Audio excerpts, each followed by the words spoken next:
afternoon. We are here to discuss about a traveling violation. So I am Jenaline Inyot. And I am Rhea Bacaro. Okay, now we'll start to discuss a traveling violation. So what is traveling violation? It is the illegal movement of 1 foot or both feet beyond the limits of life. In this article, in any direction while holding a live ball in the court.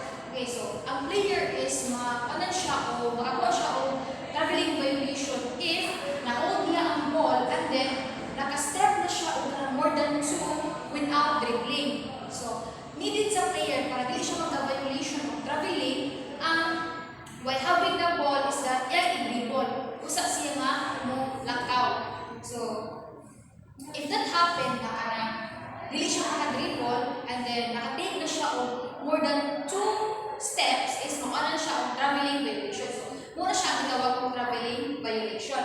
And then the hand signal is that you whistle ang referee and then stop the clock and then this signal and then the ball will go to the opponent.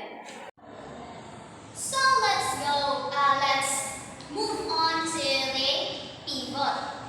When we say pivot, it is a legal movement in which a player who's holding a light ball on the court steps once or more than once in any direction with the same foot with the other foot and is kept at its point of contact with the court. So when we say pivot, it is like when you step this one, it should be if we step this foot, your right foot, and then your left foot will stay like it will be the one who will that will rotate from here. You can rotate it here. But remember that your foot that your one foot that in contact with the foot won't even like dili ko na siya mataro mag-stay na siya dira and then ang isa na foot ang maoy rotate in different places. Then let's go back to let's move on to the rule.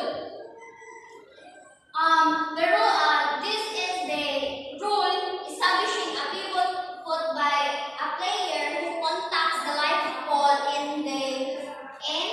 odd ball on the court.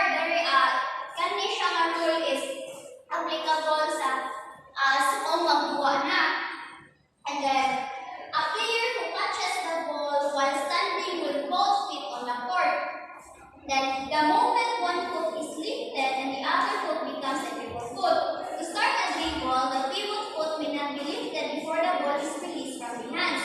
To pass or shoot for a ball, the player may jump off a pivot foot, but either foot may be returned to the court before the ball is released from the hands.